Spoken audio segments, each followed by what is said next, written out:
Est-ce que le micro marche? Bon, attends, je vais juste couper. Super. Wissam, je te laisse mettre également la petite incrustation caméra si besoin. Super, merci à toi. Bah, écoutez, bonjour à tous, merci d'être présents avec nous ce matin à la Maison de l'e-sport. Aussi bien vous devant moi en présentiel, et on a du coup la possibilité aussi de suivre cette présentation en distanciel. Donc bonjour à vous derrière vos écrans. Donc on se retrouve ce matin pour la deuxième session expertise proposée par le Collège Sport Solutions. Donc on appelle le Collège Sport Solutions ce qui rassemble chez Sportsora les startups et les prestataires. Donc, je rappelle le principe de l'événement, c'est des startups membres du collège qui viennent pitcher devant vous, membres Sportsora, le réseau Sportsora, leurs solutions illustrées par des cas clients concrets. Donc, pour vous, détenteurs de droits, marques, agences, arénas et autres typologies, c'est l'opportunité de découvrir les dernières innovations du marché pour potentiellement les intégrer à vos activités. Donc, aujourd'hui, on va aborder deux thématiques. La première, ce sera l'optimisation des flux de spectateurs, donc un sujet crucial notamment pour les détenteurs de droits et les enceintes sportives. Et dans un second temps, on basculera sur le thème de la captation vidéo d'un événement avec plusieurs solutions qui vont être présentées par des membres Sportsora. Donc, avant de se lancer, je voudrais juste remercier Level 256 qui nous met à disposition l'Arena aujourd'hui avec toute la régie, toute la technique. Et pour compléter ce mot d'introduction, je passe la parole à Geoffrey Dugnac, cofondateur de Joinly et membre du conseil d'administration de Sportsora qui pilote ce collège Sport Solutions. Si tu veux rajouter quelques mots, Geoffrey. Merci Vincent, bonjour à tous. Je suis très content de vous accueillir ici au Level 256. Ma prise de parole aujourd'hui, c'est tout simplement parce que depuis maintenant 2-3 ans, je pilotais la commission innovation en fait, au sein du conseil d'administration de Sportsora et on a décidé maintenant de réunir en fait, la commission innovation et sport solutions en fait, en une et même commission pour donner beaucoup plus d'ampleur en fait, à ce sujet sur lequel on se réunit aujourd'hui qui est l'innovation et les solutions innovantes. Je regardais un peu les chiffres ce matin. Il faut savoir que la part de R&D en fait, dans les entreprises au sens large, c'est 3% en fait, de son chiffre d'affaires. Je pense qu'on est encore assez loin dans le secteur du sport. Et donc, on a besoin aujourd'hui de montrer en fait, à l'ensemble du secteur du sport que l'innovation en fait, peut les servir, qu'on doit aujourd'hui beaucoup plus investir dans l'innovation. Et l'objet en fait, de ces retrouvailles ce matin, c'est aussi d'acculturer l'ensemble de notre écosystème pour que on gagne en confiance et qu'on puisse travailler avec l'ensemble des acteurs. Donc, je suis très heureux de vous accueillir ici et très heureux de laisser la parole en fait, aux startups sur la thématique que tu as présentée, Vincent. Tout à fait. Donc le petit programme rapidement, vous avez les horaires indicatifs. On va commencer tout de suite par Bertrand Viken qui représente Secutix et qui va nous présenter l'outil Tixengo, si je dis bien. Bertrand, à toi. Je te laisse la zapette. Hop. Très bien. C'est parti. Bonjour à tous et merci à Sportsora d'organiser effectivement cette session. Je suis ravi de représenter Secutix. Alors, on est plus une start-up, ça fait une petite vingtaine d'années qu'on intervient sur le marché de la billetterie. Aujourd'hui, Secutix, c'est à peu près 250 personnes, 350 clients répartis dans une dizaine de pays. Donc, voilà, on a avant tout une vision, on va dire, autour de la billetterie, puisqu'on est éditeur de solutions de billetterie au travers de nos produits, Secutix 360, qui est un logiciel de billetterie, Pic Protect, qui est l'outil qui permet de sécuriser les filières de vente, et puis Tixengo, qui est la solution mobile sécurisée, dont vous avez certainement déjà entendu parler, et sur laquelle nous travaillons depuis quelques années. Sur cette partie billetterie mobile sécurisée, en fait, on a expérimenté, on va dire, depuis quelques années avec des gros acteurs, des ayants droit qui ont des problématiques, on va dire, de sécurisation de leur billetterie, de transfert de données et puis d'accessibilité au stade ou aux lieux dans lesquels se déroulent les événements. Si j'aborde dans cette slide l'optimisation des flux, en fait, ce qu'on voulait montrer, c'est qu'en fait, il y a une zone grise dans la billetterie. On a le logiciel de billetterie, quel qu'il soit, qui va commercialiser les billets. Et ensuite, on va arriver à l'entrée du lieu de l'événement, au contrôle d'accès. Et en fait, au milieu et tout de suite après, on peut avoir de la déperdition d'informations. C'est une zone un peu floue dans laquelle parfois on ne sait pas ce qui se passe. On a besoin effectivement de lever, on va dire, certains doutes à cet endroit-là. Et en fait, si on veut correctement organiser les flux, il faut qu'on émette des règles, il faut qu'on puisse les gérer, et il faut qu'on arrive à optimiser les flux d'informations et les flux de billets également. Tixengo va se placer dans cette zone grise qui va permettre effectivement de répondre à un certain nombre de problématiques de la part des ayants droit. Tixengo, en fait, c'est un outil qui va permettre de gérer les titres d'accès de façon tout à fait sécurisée. Notre technologie est basée sur la blockchain. Et en fait, le client va acheter effectivement ses billets. Il va pouvoir en acheter plusieurs, et c'est l'ayant droit qui va émettre les règles, on va dire, d'achat et de distribution de la billetterie. Mais le client ne va pas avoir son billet tout de suite quand il va acheter son événement. Il aura le billet, il aura sa preuve d'achat, il saura qu'il a tel bloc, tel rang, telle place. Mais le code barre ne va apparaître qu'au dernier moment, au moment où l'ayant droit aura décidé de l'activer, soit à l'approche du contrôle d'accès, soit avec une action, on va dire, datée, à H-2, H-3, en fonction de ce qu'il aura décidé comme règle. C'est aussi des transferts. Ce qui fait qu'à un moment donné, tant que le billet n'est pas matérialisé, qu'il soit en e-billet ou en m-billet, le billet est en sécurité et on peut le tracer.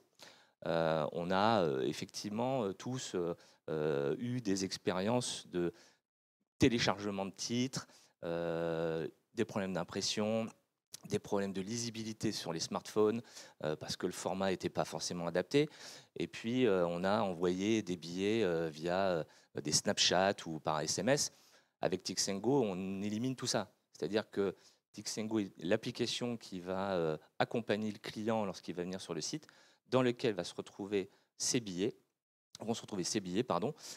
et il va pouvoir effectivement bénéficier de l'entrée facilitée sur le lieu de l'événement.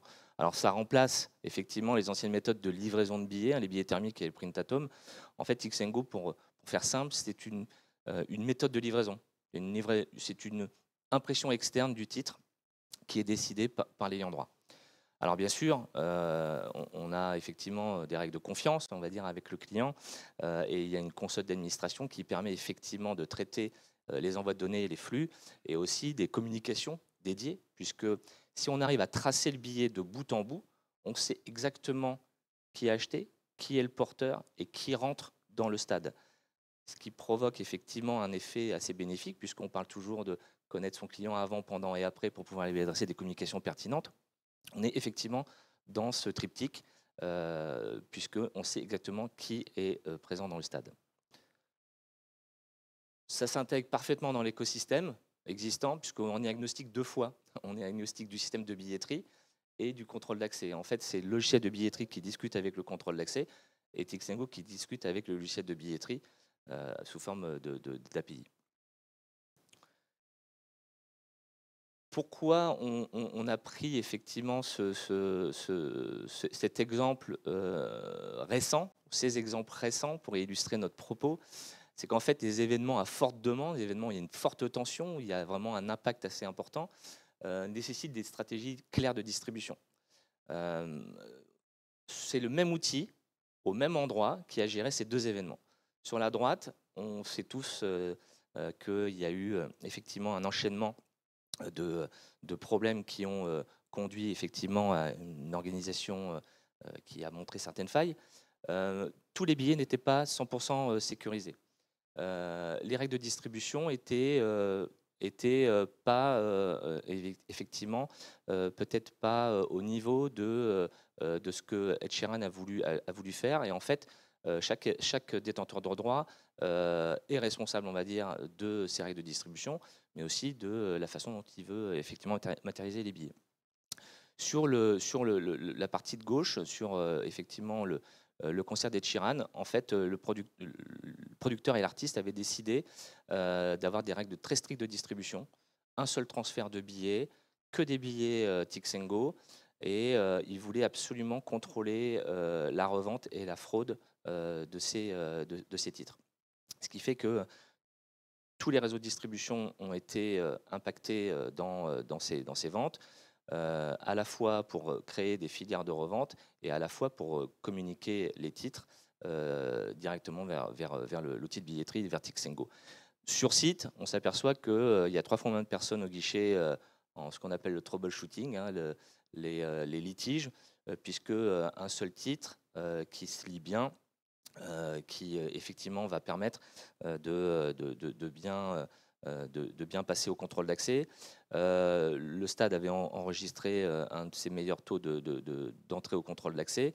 Et puis on n'a pas eu de casse, on va dire, sur l'application. Alors c'est sûr que on peut avoir des litiges, vous faites voler votre téléphone dans le métro en arrivant, comme on a les infos, on peut effectivement vous retrouver, il y a quand même un guichet pour résoudre certains litiges. Sur le cadet de Chiran, pour faire très simple, 3 fois moins de litiges, un retour vers le contrôle d'accès Orange, vers Secutix, vers Tixengo, un seul transfert autorisé, des campagnes de notification personnalisées, puisqu'à un moment donné, on peut communiquer avec la personne qui est là, et puis ça nous permet effectivement de lui passer des infos, tant commerciales que sécurité, que bon plan sur les transports. Et on a effectivement enregistré très peu de problèmes. On voit sur la partie de droite effectivement une acceptation, on va dire, dans toutes les classes d'âge hein, de l'application mobile, puisque vous voyez qu'il y a une répartition peut-être pas égale, mais au moins assez bien proportionnée selon les classes d'âge. En fait, on se prépare à la prochaine génération de billets. Moi, ça fait une bonne vingtaine d'années que je travaille dans le monde du sport et dans la billetterie. On est passé des billets thermiques qu'on vendait en caisse avec du pré-tirage. On a fait de la carte, on est passé quelque chose de plus joli, puis après on a fait du PDF. Mais le PDF, ça n'a pas résolu le problème, parce qu'en fait, on a rematérialisé différemment le titre. On a donné la responsabilité au client d'imprimer son billet lui-même. Et aujourd'hui, on est dans la nécessité de passer à la nouvelle génération de billets. Et donc, Tixengo est l'outil qui va permettre effectivement de porter les billets d'un producteur ou deux producteurs qui vont permettre effectivement de rentrer dans le lieu de l'événement. Alors, il n'y a rien de dynamique hein, dans les images que je vous montre, hein, c'était vraiment très conceptuel, mais en fait, le code barre n'apparaît que quand vous le décidez. Le code barre est dynamique. Il est à la fois plombé au centre par une horloge qui est dynamique et on a des éléments qui tournent autour du code barre et on a un système qui permet d'éviter les screenshots. Donc on ne peut pas faire une image depuis son téléphone pour le passer à quelqu'un d'autre. Je crois que le temps est bientôt terminé. Il me reste une slide pour terminer sur Tixengo, pour revoir Tixengo en 5 points. Donc en fait, Tixengo va agir effectivement sur une optimisation des flux, mais en fait, il agit bien au-delà. Donc, on a vu les opérations et la sécurité. Donc, on a des données en temps réel. Ça gère la distribution des billets. Je commence par le bas. Les règles de distribution sont personnalisables. Et en fait, on est vraiment dans une logique de bénéfice pour l'ayant droit, pour le producteur qui veut éliminer, on va dire, des désagréments qu'il rencontre parfois sur ces événements.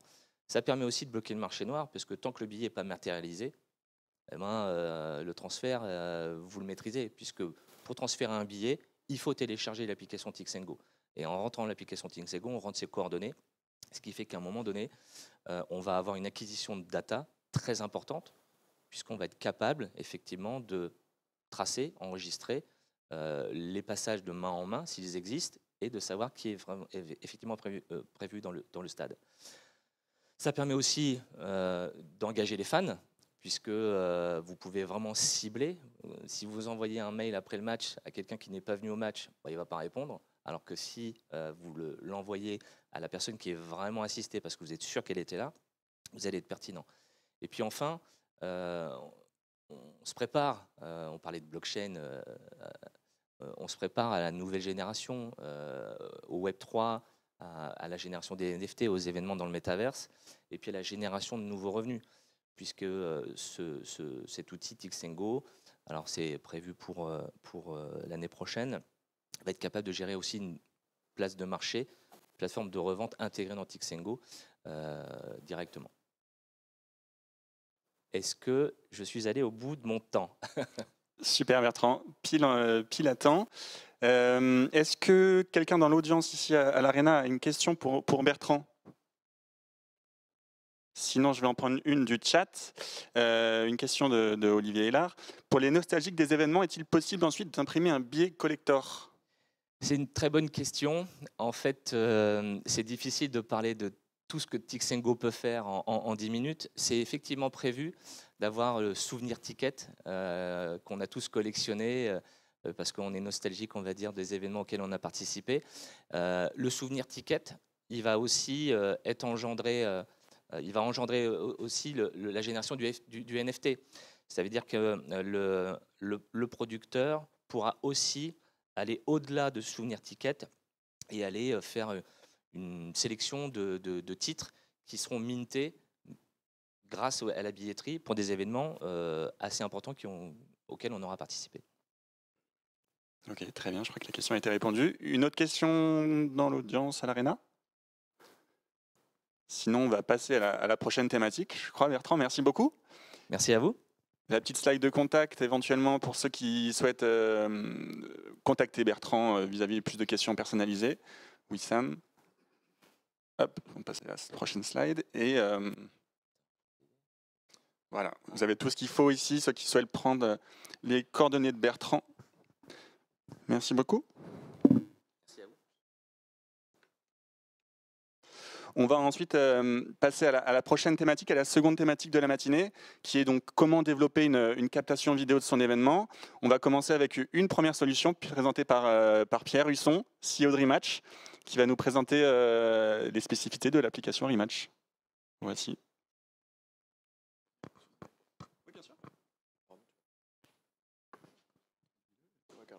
Donc, je serai accompagné aujourd'hui de Arnaud Benoît-Catin, avec lequel on a fait une preuve de concept du dispositif Rematch Event que je vais vous présenter.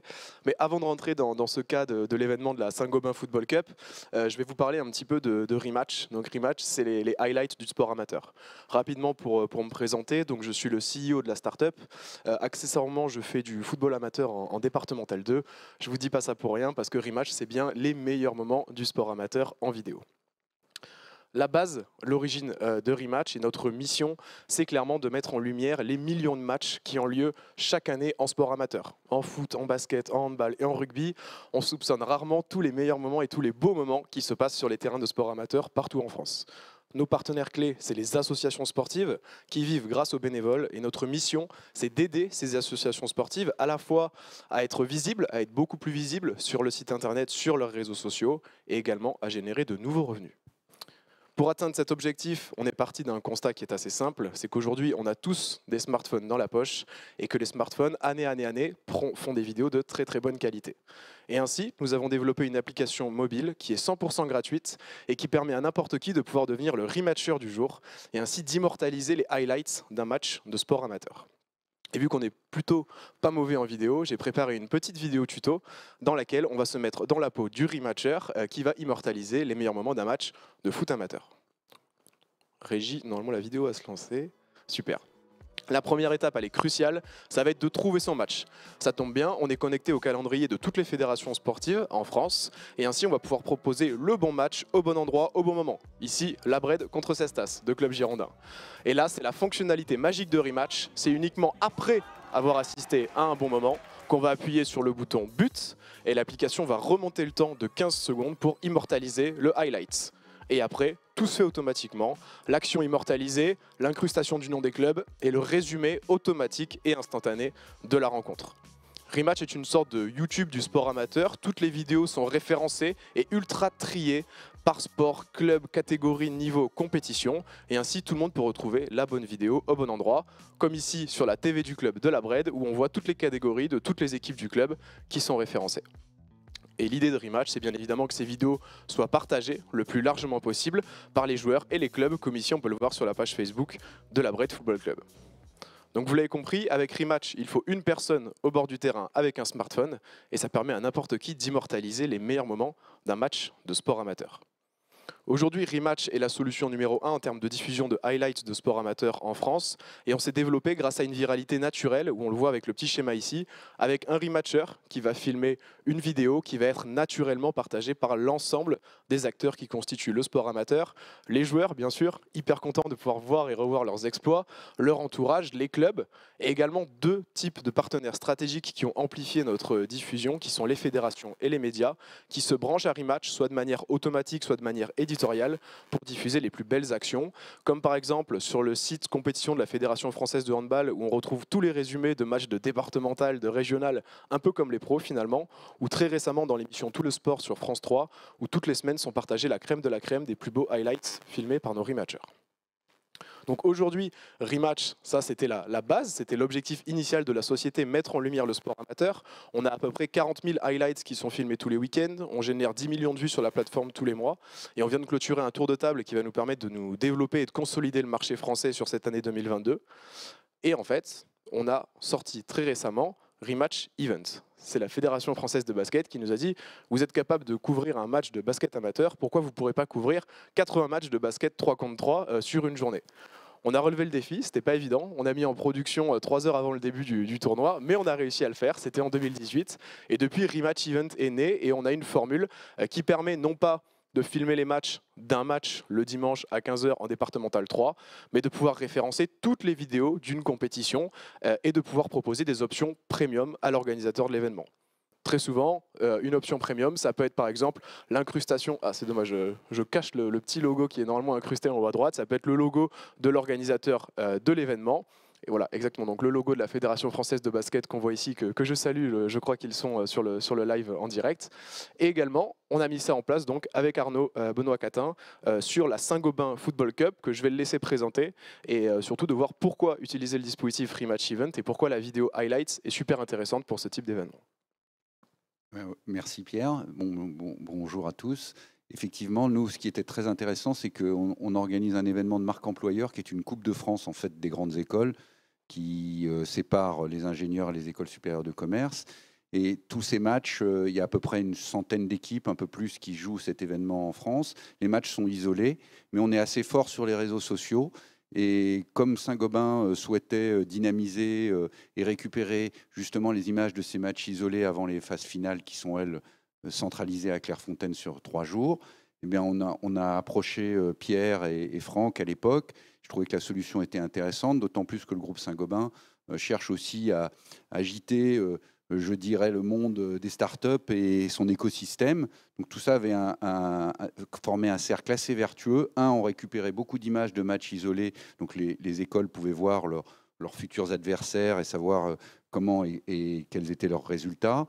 Ensuite, 2, on soutenait l'écosystème des startups et on utilisait une solution digitale innovante et méconnue, parce que bizarrement, en football, elle n'était pas encore très connue quand on a sensibiliser les étudiants à ce système-là. Et ça nous a permis, notamment sur une vidéo qui est passée sur Téléfoot, sur SoFoot et tous les médias, de dépasser plusieurs millions de vues sur un corner direct. Donc c'était assez amusant parce que c'était assez spontané. Le gars savait pas. Il a annoncé le but avant qu'il le soit et il l'a marqué. Donc ça a fait le tour des réseaux. Donc c'était intéressant aussi de dynamiser l'événement de cette manière et d'avoir un réseau social complémentaire et des images vidéo qui nous soient remontées au niveau central, ce qu'on n'avait pas auparavant. Et pour compléter ce que dit Arnaud, on est ultra complémentaire de solutions qui vont être présentées après, comme Sportall par exemple, qui font de la captation en direct. Là, on a du format Highlights. Donc si vous êtes un organisateur d'événements, que vous souhaitez diversifier le contenu que vous proposez sur vos plateformes, sur vos réseaux sociaux, sachez que le Highlights fonctionne très bien. Un événement, on appuie sur un bouton et parfois en 15 secondes, on peut générer des millions de vues. On le voit sur les terrains de sport amateur, nous, tous les week-ends, où sur un malentendu, il y a 3 faux rebonds, la balle, elle part en l'air, ça finit lucarne opposée, ça fait des millions de vues, ça passe sur beIN Sport. Mais de la même manière, sur vos événements, un petit highlight, ça peut aussi ramener du monde pour la saison d'après, ça peut ramener du monde sur le direct aussi. Voilà, c'est des consommations vidéo qui sont différentes, on parle plus de snacking vidéo. Donc si vous êtes organisateur d'événements et que vous souhaitez tester ça avec nous, surtout n'hésitez pas à me contacter. Merci beaucoup pour votre attention et je vous souhaite une excellente journée. Déjà, est-ce qu'on a des questions ici à l'Arena ? Geoffrey, je te laisse le micro. Salut Pierre. Moi j'ai une question sur le modèle économique en fait de Rematch. Alors, le rematch en général, j'ai un peu séparé rematch de Rematch Events, qui est un peu une filiale. Donc Rematch, notre modèle, c'est le sponsoring. On permet, un petit peu comme pour le sport professionnel, quand on regarde un match de l'équipe de France, on voit apparaître Orange, Intermarché, KFC. Nous, on fait pareil sur l'Abré de Cestas, où on propose à des partenaires d'apparaître directement sur les vidéos, soit de manière automatique, en sponsorisant un sport, une compétition ou une région, soit via un dispositif éditorial sur nos réseaux sociaux, le but de la semaine, etc. Donc principalement sponsoring aujourd'hui, il y aura d'autres modèles d'affaires plus tard. Et donc le modèle événementiel, il y a une formule classique qui est gratuite, référencer l'événement sur Rematch, proposer à sa communauté de filmer les highlights avec Rematch, et une formule payante avec des options premium. On peut monter sur un package à peu près à 5 000 € avec incrustation de logos, mise à disposition de best-of, des transitions personnalisées, etc. ou mise à disposition de rematchers propres à Rematch.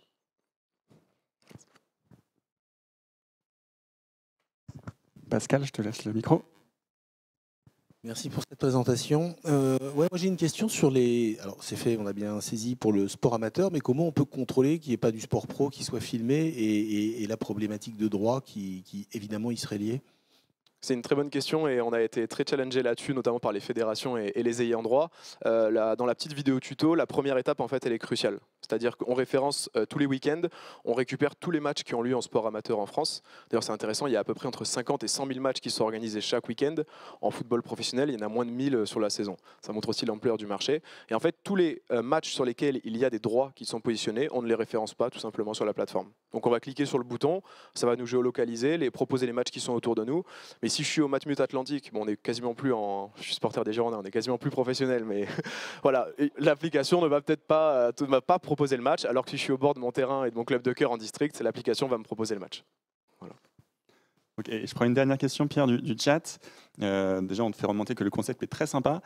L'app concerne-t-il l'ensemble des sports en France ? Quelqu'un de Football Cup qui te pose cette question. Yes. Alors aujourd'hui, non, on est présent sur une dizaine de sports collectifs parce qu'on est encore une toute petite équipe. On est moins d'une dizaine de personnes à travailler sur Rematch. Donc on a fait les sports collectifs parce que ça va plus vite, ça fait plus de vues, on croise plus de cercles de communauté quand on voit 15 joueuses de rugby contre 15 autres joueuses, les remplaçantes, les arbitres, etc. Que si on fait un tennis tous les deux, Vincent, même si on est très fort, ça va intéresser peut-être nos amis et notre famille.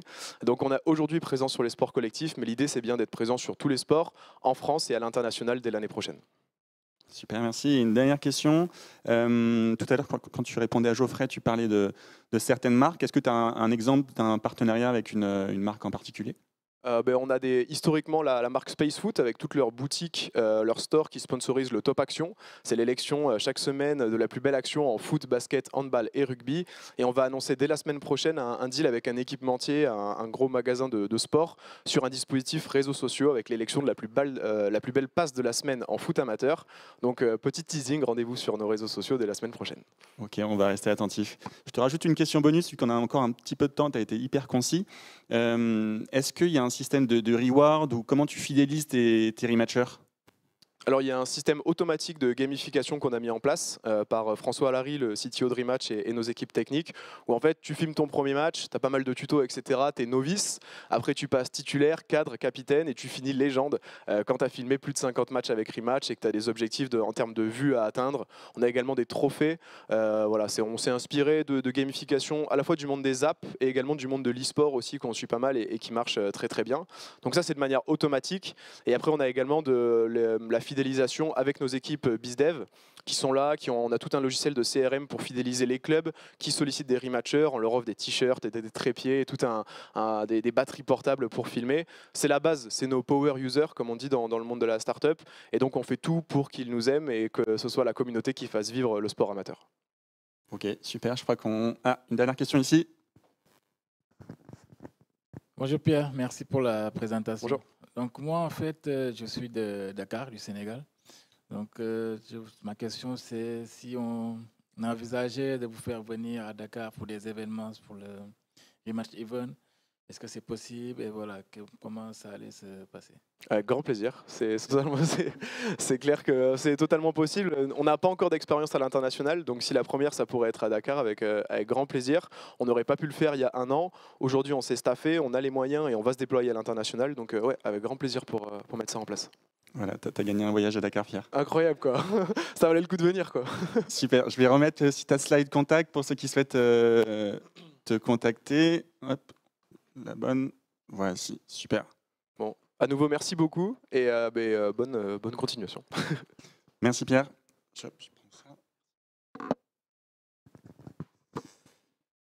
On va continuer nos présentations. Je vais laisser la parole à Sporthall et à Thierry Boudard, donc cofondateur et président de Sporthall, qui va nous partager l'expérience de la diffusion de la nationale, le championnat de rugby, si je ne me trompe pas. Voici. Oui, alors bonjour à tous, merci Porcera. Bonjour à ceux qui sont aussi à distance. Normalement, Alexandre Angino, le directeur média et marketing de la Fédé de rugby, membre de Sportsora, aurait dû être avec moi là à mes côtés. Donc faites comme s'il était là. En tout cas, je parle de deux voix ce matin. Okay, et on a préparé tout ça ensemble.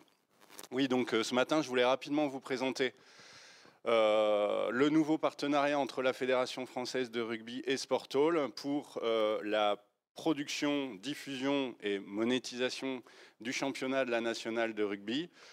Pour ceux qui ne connaissent pas Sporthall, donc on est aussi une start-up française née en 2019. On est avant tout une plateforme de vidéo, streaming, mais en fait on représente toute la chaîne d'un média. On sait produire, on sait éditorialiser, on sait monétiser, on sait évidemment diffuser sur des applications comme l'appli Sporthall, mais aussi des applications marque blanche qu'on livre aux ayants droit sportifs, et on a un franc succès sur cette partie de notre business. On est présent en France depuis le lancement de notre appli Sporthall fin 2020. C'est pas si vieux que ça, et on est également maintenant à l'international depuis quelques mois, et on travaille donc pour des fédérations internationales pour produire et diffuser leurs événements dans le monde entier. Donc qu'est-ce que le championnat la nationale? Oui, c'est bien du rugby.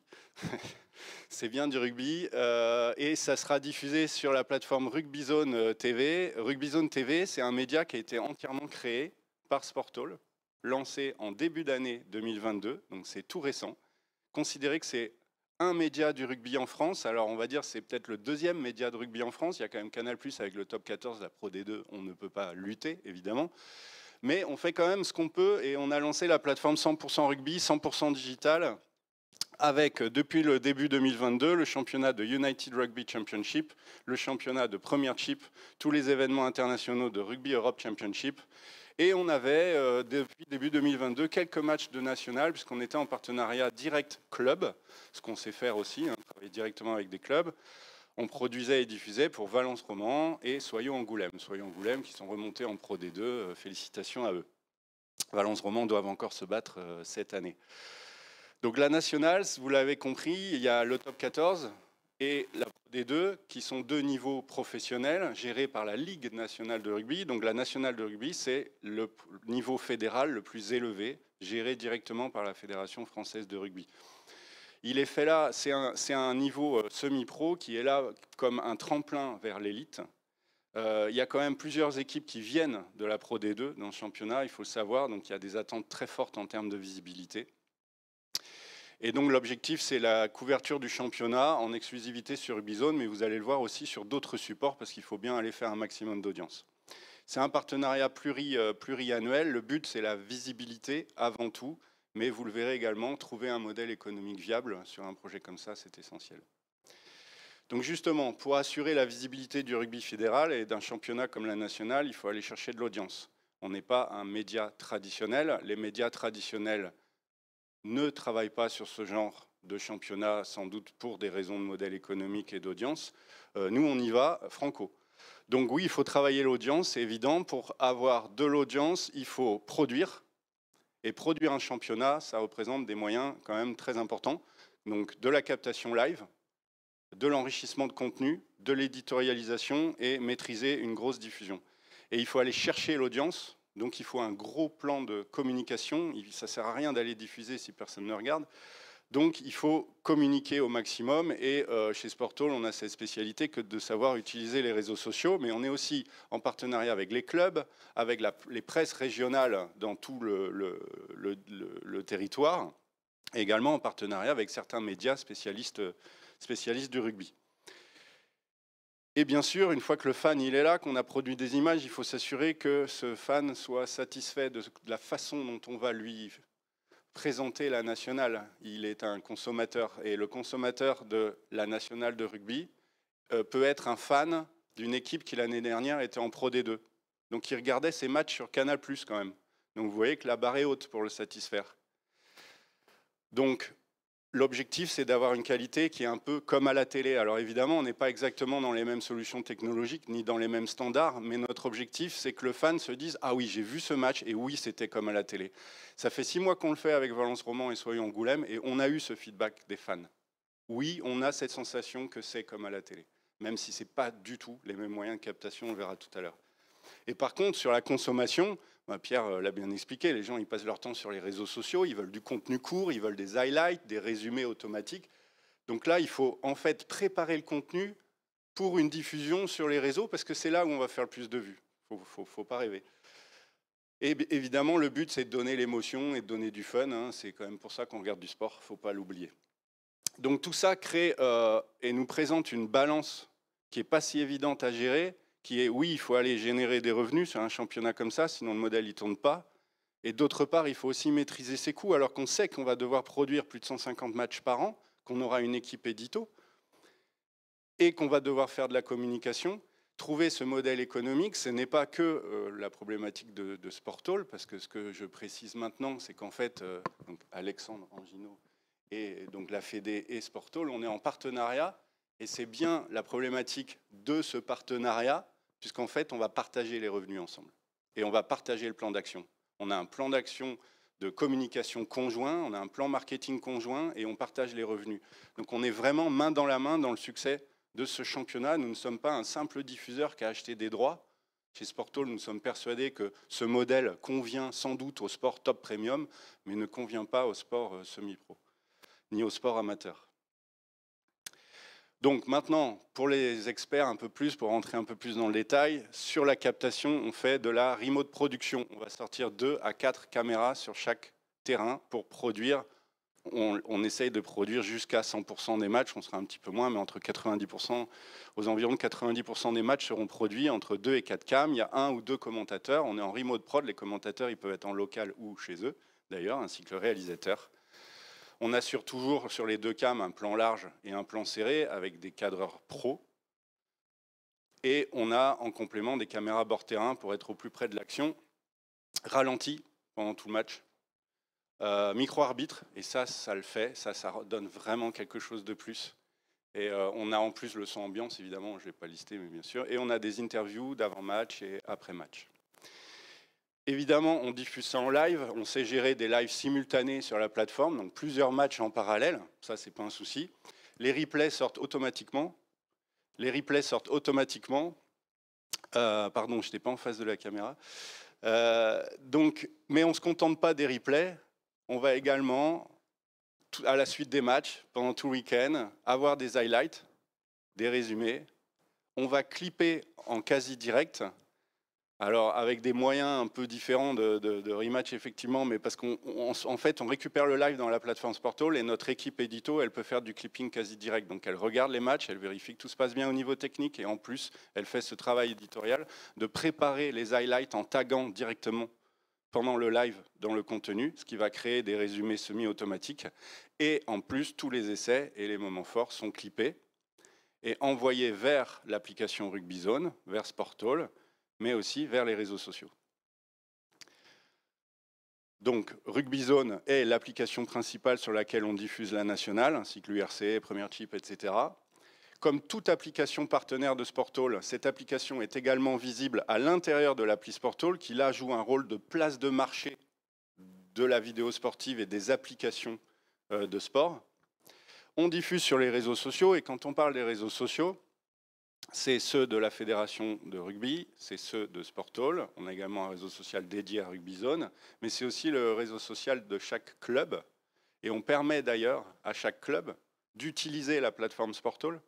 On va les former pour ça, pour qu'eux-mêmes fassent leur clipping, fassent leurs extraits pour diffuser sur leurs propres réseaux sociaux. Donc vous voyez bien, encore une fois, on n'est pas qu'un simple diffuseur, puisqu'en fait, on permet aux clubs d'accéder au contenu directement dans notre plateforme. On les forme sur cette plateforme pour qu'ils soient eux aussi, quelque part, créateurs de contenu et diffuseurs, et pour la visibilité de leurs matchs. En général, ils vont surtout clipper leurs matchs, bien sûr. Voilà. En plus, on a des médias digitaux partenaires. Donc, on est en partenariat avec Rugbyrama, un partenariat fort pour la visibilité de la nationale. Et on est en partenariat avec des médias traditionnels, pour l'instant je ne peux pas dire les noms, pour diffuser des très belles affiches en direct sur des chaînes nationales.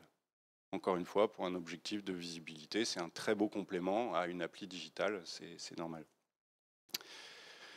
Voilà, donc pour réaliser ça, on utilise le réseau Sportall Procaster. Donc c'est quoi? On a une cinquantaine de sociétés de production qui travaillent pour nous tous les week-ends. On fait environ 20 événements en direct tous les week-ends. Et donc, on sous-traite en fait à des sociétés de production qui sont spécialistes de la captation digitale. Donc là, en l'occurrence, on a choisi quelques partenaires pour faire ça. Tout ce qui est prod et édito, c'est la plateforme Sportall avec toutes ces fonctionnalités que je résumerai de Media Center. Live Media Center particulièrement. Et ce sont les équipes édito Sportall, en coordination avec la Fédération française de rugby, parce qu'ici, il y a un autre avantage pour une fédération, c'est que le diffuseur n'est pas en train de choisir la ligne éditoriale tout seul, ce qui parfois fait un peu mal à certains sports quand ils sont diffusés sur une télévision. Si la ligne éditoriale du diffuseur n'est pas bonne, finalement, est-ce que c'est en train vraiment d'être utile à l'image du sport, ou est-ce qu'au contraire, c'est pas un petit peu en train de le détruire? On en parlait tout à l'heure. Sur des départs de course au large, je ne suis pas sûr que ce soit une bonne idée pour qu'il y ait plus de fans de voile que de montrer ça. Mais bon. Donc en fait, ici, la Fédération française de rugby a son mot à dire sur la ligne éditoriale et on est en coordination permanente sur comment on va raconter le championnat ensemble. Voilà, donc je ne vais pas faire la démo de RugbyZone, ça va être un petit peu long, mais je vous incite juste à aller sur le web et vous tapez rugbyzone.tv et vous la trouverez, ou vous téléchargez l'appli Sportall. Quel est le modèle économique? C'est un modèle économique freemium, comme on l'utilise souvent sur nos applis partenaires. Il y a beaucoup de contenu gratuit, en fin de compte, avec tous les best-of, les replays à J+7, les clips sur les réseaux sociaux et l'émission live.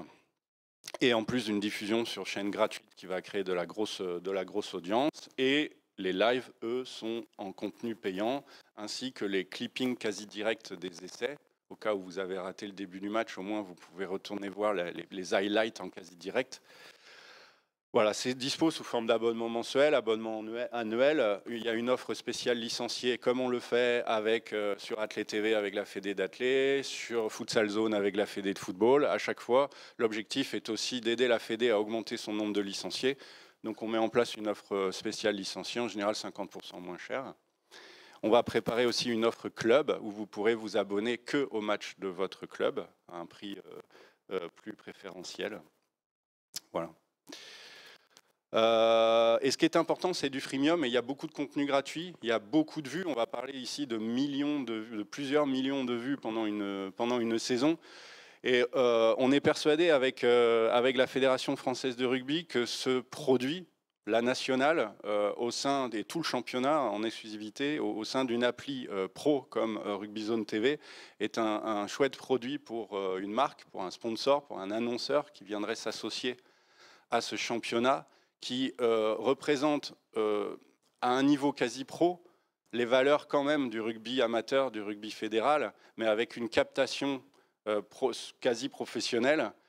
Donc c'est vraiment un beau produit, haute qualité, qui en plus offre une visibilité évidemment dans les vidéos en direct, comme on le ferait à la télé, hein, mais aussi dans les apps, donc une visibilité graphique, cliquable, interactive, avec des liens interactifs pour aller sur des sites web de cet annonceur. Et puis, avec l'accord de la Fédération française de rugby, Alexandre ici présent, je peux vous annoncer aussi que le naming du championnat est disponible à partir de maintenant. Il n'osait pas, je dirais, le faire avant, mais maintenant, parce que la nationale est produite, diffusée dans RugbyZone, voilà, ce produit est pour la fédération vendable, et donc propose le naming du championnat. Voilà à peu près le produit. Donc comme je vous l'ai dit en intro, Sportall, on travaille avec plus de 50 ayants droit sportifs en France comme à l'international. Donc vous voyez ici quelques références. C'est vrai que notre dernière levée de fonds qui s'est faite avant l'été de 4 millions d'euros nous permet maintenant d'envisager notre développement à l'international, et notre vision, c'est vraiment d'être une plateforme nouvelle génération de diffusion du sport, donc un nouveau média du sport, nouvelle génération, et de viser le marché mondial. Et on a des bons résultats dans nos premières étapes de développement international. Mais on sera avant tout toujours présent avec les ayants droit français, parce qu'on est français et parce qu'on pense que le sport français a justement besoin de plus de visibilité que ce qu'elle a aujourd'hui sur les médias traditionnels. Voilà.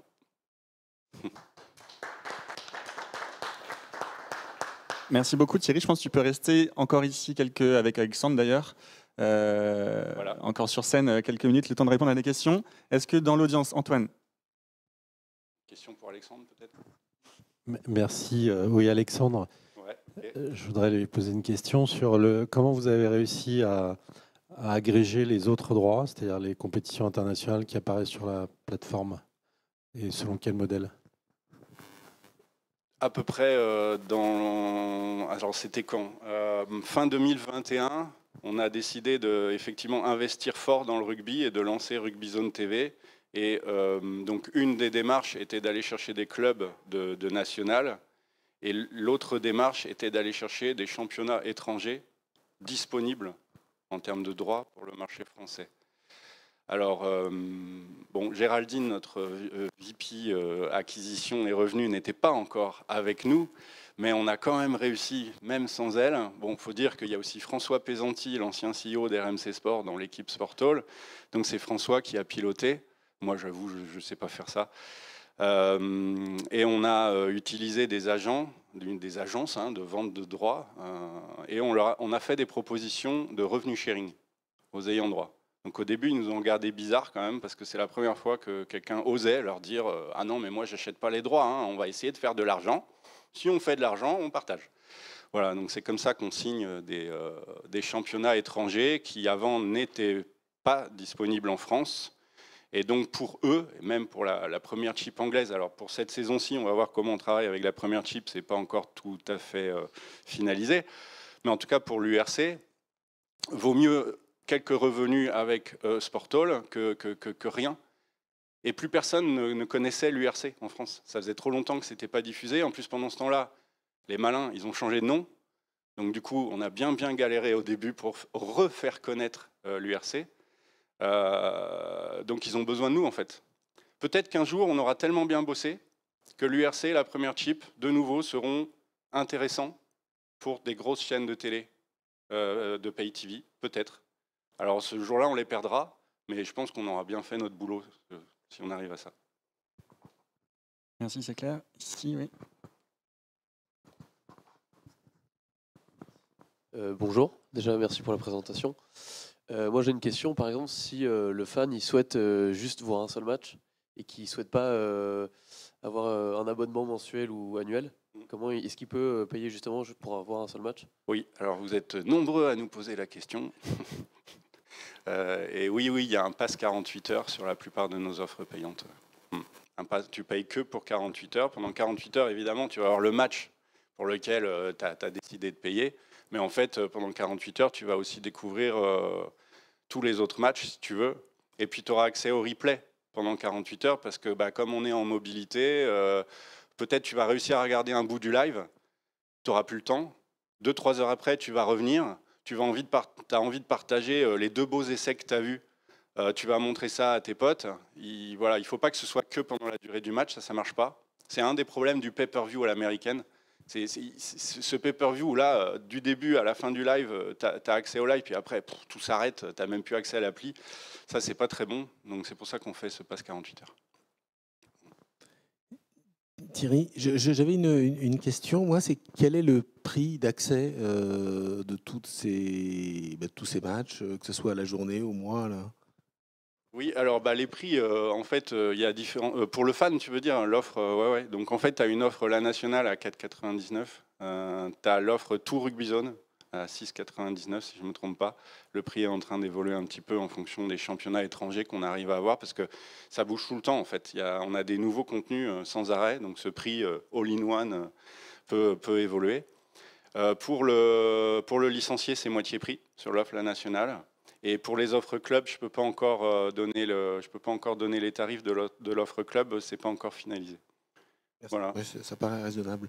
Alors oui, je rebondis du coup sur la question et mon début de réponse concernant La Nationale, mais en fait c'est ce qu'on essaye de faire avec chaque sport.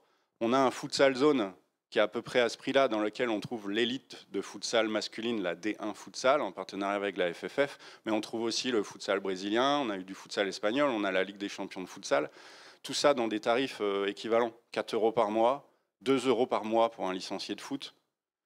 Donc quand on compte à l'année, 20 €, 40 € à l'année, c'est vrai que c'est raisonnable, je pense que c'est le mot. C'est raisonnable. Et du coup, on est en train de créer un nouveau modèle économique dans la Pay TV sportive. C'est ce qu'on appelle le Pay Per Sport, en jeu de mots par rapport au pay-per-view. Donc le Pay Per Sport, chez Sportall, on est finalement quasiment la seule appli, une des seules applis au monde, ça existe aussi aux États-Unis, où en fait l'abonné ne paye pas un bundle comme sur Netflix pour tout ce qu'il y a dedans, mais en fait va choisir son sport. Et ne paye que pour son sport, à un tarif du coup qui, au lieu d'être entre 15 et 20 € par mois, voire plus encore pour certaines chaînes, là on se retrouve entre 2 et 5 € par mois. Et en fait, ça correspond beaucoup mieux à la consommation du sport, parce qu'en général, on est fan de seulement 2 ou 3 sports, mais on est prêt à payer seulement pour 1 ou 2. Et donc, si ce n'est pas le foot, on n'est pas forcément attiré par ces offres beIN, Canal, RMC, etc. Et après, il n'y a plus rien en fait, et on ne trouve plus son sport. Mais on pense, nous, que le fan de sport est prêt à mettre 2 à 4 € par mois, et on l'a vu, puisqu'on fait ça déjà depuis plusieurs années, avec Athlé TV, qui est un carton, un véritable carton, avec la Fédé d'Athlé, et Futsal Zone avec la Fédé de foot. On a aussi Five Nation, en payant, tous ces produits fonctionnent. Voilà. Une dernière question pour toi Thierry, et après on passera à la dernière présentation. Bonjour Thierry, merci beaucoup. J'avais une petite question, ça parlait de revenu sharing avec des ayants droit un petit peu plus tôt. Ma question c'est comment vous faites la répartition de ce que vous allez reverser à chacun des ayants droit? Est-ce que vous avez une méthode qui fonctionne un peu comme les plateformes d'écoute musicale, où dans un mois on traque un petit peu quelle a été l'activité de quelqu'un et en fonction de ça on décide d'une clé de répartition, ou est-ce que ça fonctionne différemment? Ouais, alors c'est une bonne question aussi ça, parce qu'effectivement Deezer et Spotify s'y sont penchés depuis plus d'une dizaine d'années maintenant, et c'est vrai que c'est compliqué ça. Nous on n'est pas encore dans le modèle dynamique, j'avoue, et puis en fait les ayants droit sont pas prêts encore à ça dans le monde du sport. Déjà que le revenu sharing, faut les éduquer là, on va commencer en douceur. Donc on le fait en statique, c'est-à-dire ils savent à l'avance qu'ils auront X% de tel et tel revenu. Voilà. Et en fait, d'ailleurs, ce sont leurs revenus, c'est nous qui gardons X%, il faut le voir dans ce sens-là plutôt. Et s'il y a plusieurs ayants droit dans une offre, comme Rugby Zone ou All You Can Eat, on va fixer de façon statique quel ayant droit à quelle part. Et ensuite, on appliquera le pourcentage de revenus contractuels entre eux et nous à cette part qui leur revient en statique. Mais l'idée du dynamique à la Spotify, on y réfléchit, parce que quand il nous arrivera d'avoir un média comme Rugby Zone ou Futsal Zone ou un autre dans lequel on aura 5, 6, 7, 8 ayant droit sportifs qui se disent « moi, je veux rejoindre Rugby Zone », en fait, le N+1 va avoir un impact sur le modèle qu'on aura défini auparavant. Donc la technique statique a une limite, il faut sans doute aller vers le dynamique. Mais il y a un peu de boulot là. Voilà. Cela dit, on a toutes les statistiques sur tout ce qui se passe sur nos plateformes, jusque dans le moindre détail.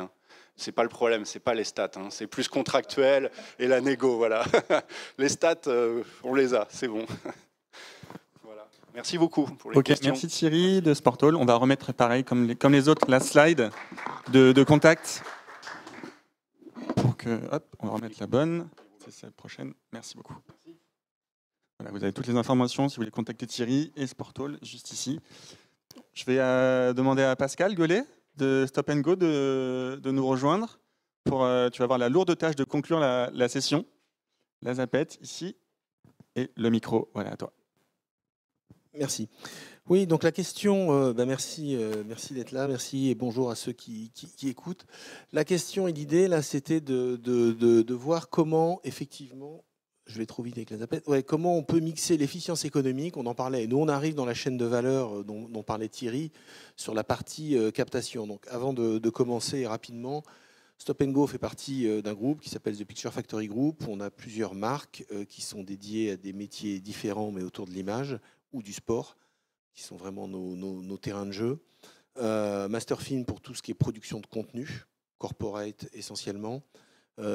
Stop & Go pour tout ce qui est production de live, soit en prod exécutif, soit en prestat technique. Et Oxygène, qui est un cabinet qui accompagne les marques et les ayants droit du sport dans leur sujet RSE notamment et leurs mesures d'impact. Voilà, pour revenir à Stop & Go, rapidement, avant de rentrer sur le sujet qui est le nôtre aujourd'hui, notre métier, c'est de faire du live, encore une fois. On intervient soit pour des grands médias comme prestataire technique. Demain, on est à Rennes pour Canal. Enfin, voilà, on travaille pour les grandes chaînes, en tout cas la majorité. On a des cas régie et on produit du live. Et encore une fois, quand on travaille pour ces grands médias, on est vraiment là en prestat technique. Et on intervient pour des ayants droit ou des gens qui produisent des événements, essentiellement en production exécutive. Ça veut dire que là, pour le coup, on gère toute la partie artistique, éditoriale, en plus de la technique. Voilà. Maintenant, le gros enjeu, moi, pour être très clair, je ne viens pas du tout du milieu de la télé, du broadcast et du live. J'étais dans la pub et la com. J'y suis tombé il y a 5 ans en m'associant à Geoffrey Delus qui avait créé Stop & Go. Et on m'a expliqué pendant pas mal de temps, non mais c'est de la télé, c'est cher, ça coûte énormément d'argent à produire. Et on s'est penché, nous, sur le sujet en se disant comment en fait, on peut adapter des moyens de production, ça revient encore une fois au sujet que poussait Thierry tout à l'heure, aux enjeux économiques des ayants droit notamment. Tout le monde n'a pas les moyens de faire un match de Champions League avec 30 caméras et en mettant beaucoup d'argent sur la table. Néanmoins, tous les sports, il faut qu'ils trouvent une audience, il faut qu'ils trouvent leur modèle économique. Et on a essayé de travailler là-dessus en ayant un positionnement spécifique. Donc la question qu'on s'est posée, c'est comment justement mixer l'efficience économique, la réduction d'impact carbone, c'est quand même un vrai sujet aujourd'hui, tout en proposant une expérience spectateur qui soit de qualité. Parce que, encore une fois, capter du sport, c'est pas juste mettre des caméras et le sport, ça s'éditorialise, on y viendra. Donc, ces problématiques d'enjeux économiques, on a trouvé des solutions grâce à des ruptures technologiques, comme souvent c'est le cas.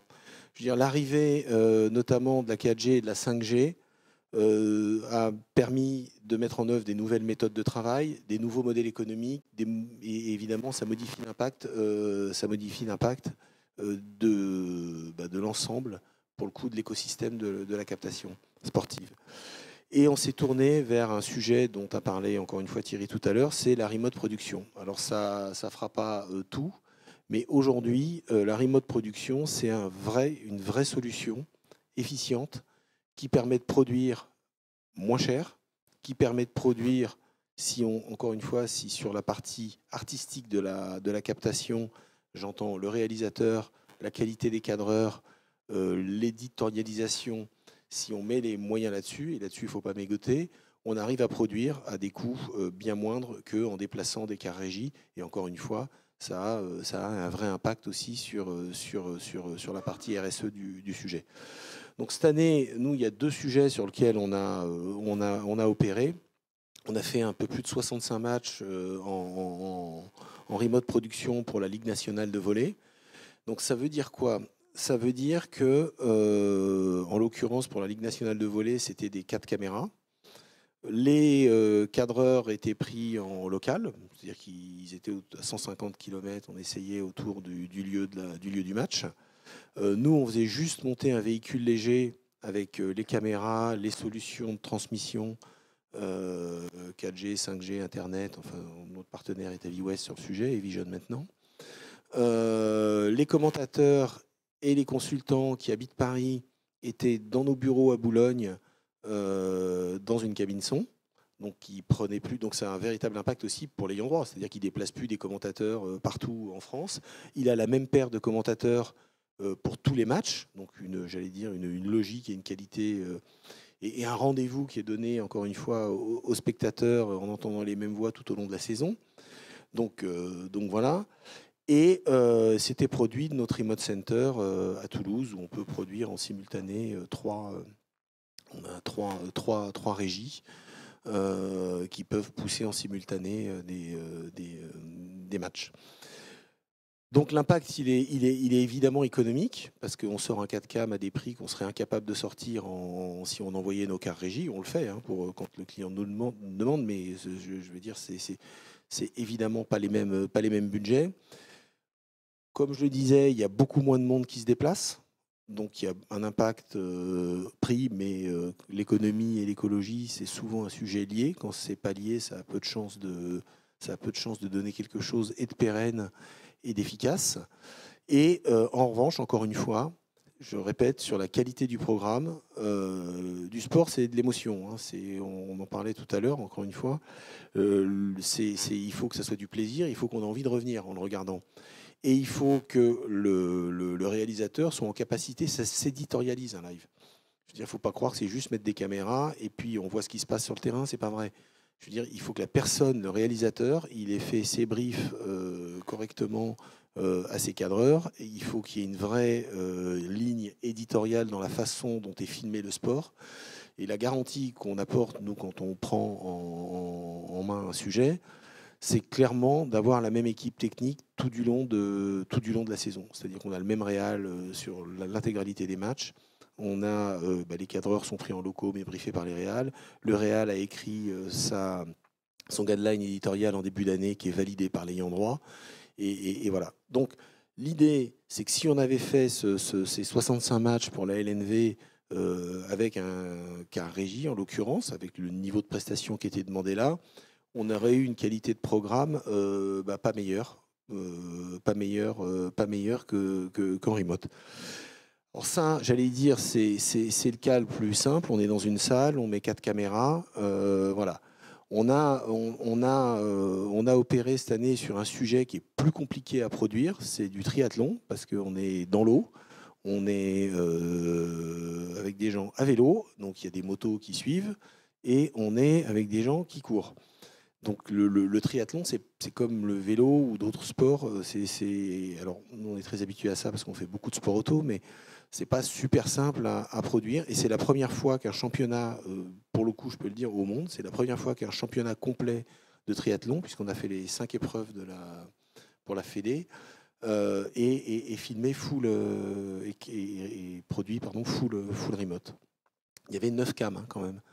9 caméras, des drones, enfin voilà. Et je vous invite à regarder le programme. Je vous assure que vous ne verrez pas une différence notable par rapport à une production qui aurait été faite avec des cinéflex, des hélicos et autres. Et là aussi, clairement, les budgets de production, on parle de 40, selon les sujets, entre 30 à 50% de baisse de budget. Entre un quart et de la remote. Alors encore une fois, on a conscience aujourd'hui qu'on ne fera pas une finale aujourd'hui, en tout cas, une finale de Ligue des Champions en remote prod. Mais de plus en plus, on va sur des sujets compliqués. De plus en plus, on est capable d'aligner un grand nombre de caméras.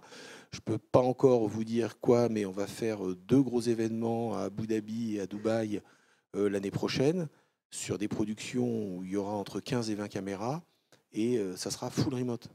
Voilà, ça sera produit dans notre Remote Center à Toulouse. Les commentateurs seront ou sur place, ou à Boulogne dans nos bureaux, ou à Toulouse dans notre base technique. Mais voilà, donc c'est un vrai sujet pour beaucoup encore une fois, d'ayants droit.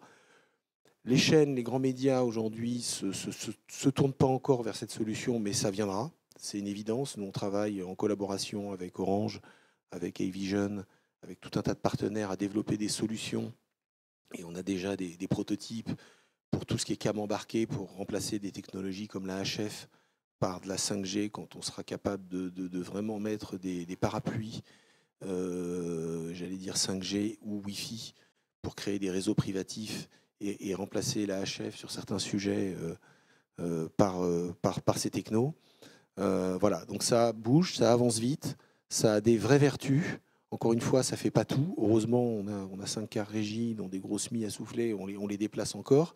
Mais de plus en plus, on travaille sur ces sujets, encore une fois, pour nos clients et nos ayants droit.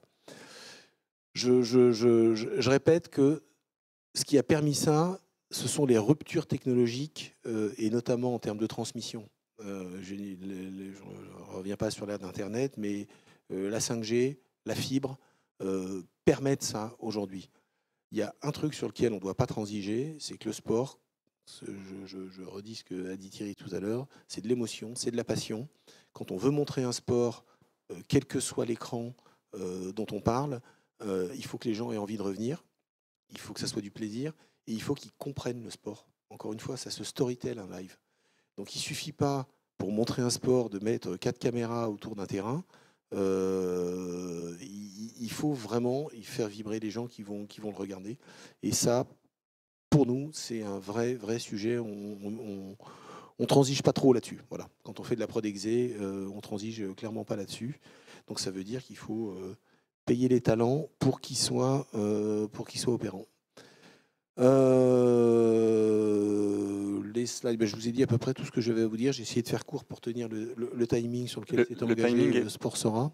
Parfait. Si tu veux, on a le temps que les personnes avec nous préparent leurs questions. On a une petite vidéo que tu nous as transmise pour récapituler tout ça. On lance ça. Allez, c'est parti.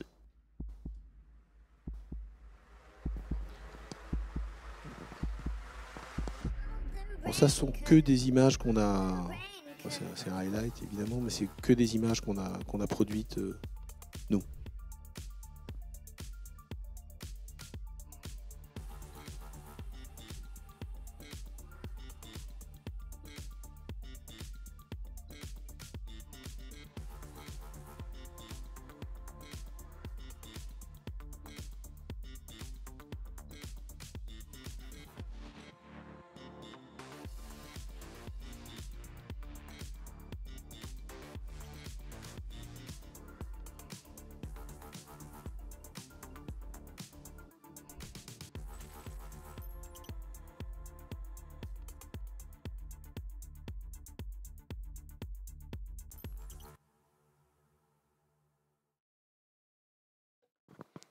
Voilà, super. Merci Pascal. Est-ce qu'on a des questions à l'Arena? Oui. Qui commence?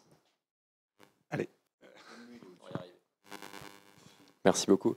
Merci pour la présentation, Pascal. Moi, j'ai une question sur la démarche RSE. Est-ce que c'est quelque chose que vous amenez ou qui vous est demandé par les ayants droit? Alors, les ayants droit sont de plus en plus challengés sur ces sujets. C'est pour ça qu'on a créé une filiale aujourd'hui qui s'appelle Oxygène, qui développe ce qu'on appelle l'indice Oxy et toute l'approche liée à ce qu'on appelle la démarche de Sustainable Sponsorship. C'est que les ayants droit aujourd'hui doivent être, pour le coup, de plus en plus vertueux sur ces sujets et apporter des éléments de preuve, notamment aux sponsors. La partie chez nous qui s'occupe de la partie RSE, donc Oxy, typiquement bosse pour la Maïf ou Coca ou tout un tas de sponsors. Aujourd'hui, la Maïf n'investit pas un centime dans un sport sans que ce sport soit passé par, encore une fois, les fourches codines de l'indice Oxy. D'abord parce que les grandes entreprises aujourd'hui, qui sont souvent les financeurs du sport, doivent évidemment remettre des rapports financiers en fin d'année, mais aujourd'hui des rapports aussi extra-financiers. Et quand ils donnent de l'argent, quand ils sponsorisent un sport, il faut qu'ils puissent comprendre et voir ce qui se passe derrière.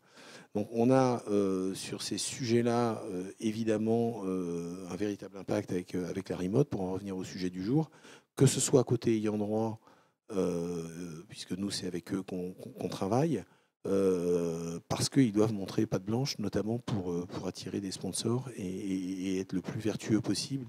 Et encore une fois, apporter des éléments de preuve sur ces sujets. Et la remote permet clairement de faire ça. En tout cas, c'est une brique intéressante pour les ayants droit sur ces sujets-là. En fait, moi, c'était la même question. Et ça va être la même réponse. Tu peux me donner peut-être plus Quand tu affiches éco-responsable, tu le mesures comment et quel est le... Alors justement, nous, on est, outre le fait d'être affilié EcoProd, d'avoir été médaille d'argent de je ne sais quel label dont j'ai oublié le nom sur tous ces sujets-là, le groupe TPFG est labellisé sur ces sujets-là. Encore une fois, c'est à l'ayant droit après de mesurer ça. Nous, ce qu'on dit et ce qu'on fait... Alors, pour aller dans le sens de ce que tu dis, on a commandé une étude justement sur le sujet. On est en discussion avec le ministère de la Jeunesse et des Sports sur le sujet pour être très clair, subventionner une partie parce que ça coûte juste une blinde, mais pour pouvoir apporter des éléments de preuve et une étude ad hoc. Si tu veux, on aurait pu le faire par notre filiale, mais c'est compliqué d'être jugé parti. Donc il faut qu'on le fasse faire par un cabinet qui n'est pas dans le groupe, tout simplement. Mais pour pouvoir justement, aujourd'hui, nous, quand je dis que on a clairement un impact RSE sur le sujet, il est à deux niveaux. Il est évidemment, on déplace plus de camions, on déplace beaucoup moins de gens. Au lieu de déplacer 15 personnes sur une prod, on déplace 4 ou 5. Il est évident qu'il y a un gain à ce niveau-là. On ne fait plus partir des gens la veille, de découcher et autres, beaucoup moins. Donc il y a un impact aussi, entre guillemets, social. Donc tout ça, on est en train, c'est en cours, on est en train de le faire mesurer par un organisme, encore une fois ad hoc, en lien avec le ministère. Merci à tous. On va remettre, pour terminer, pareil, la petite slide de contact pour Pascal. Merci pour votre attention. Non, la vidéo, on l'a vue. Celle-ci, voilà, génial. Bon, merci à tous. La session expertise touche à sa fin. La chance, c'est qu'on pourra effectivement extraire les petites capsules de chaque présentation pour les transmettre à vous, à les intervenants, mais également les mettre à disposition de la meilleure des manières via Sportsora. Merci à tous d'avoir suivi le live. J'espère que ça vous a plu.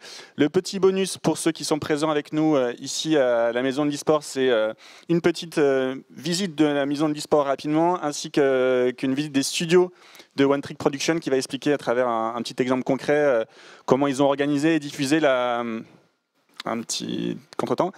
La e-Ligue 1 Uber Eats, donc voilà, on peut se rapprocher d'Antoine Raby qui sera le plaisir qui lève la main, qui sera le plaisir de nous montrer tout ça. Pour finir, la petite slide habituelle, je la remets. Voilà, à l'écran.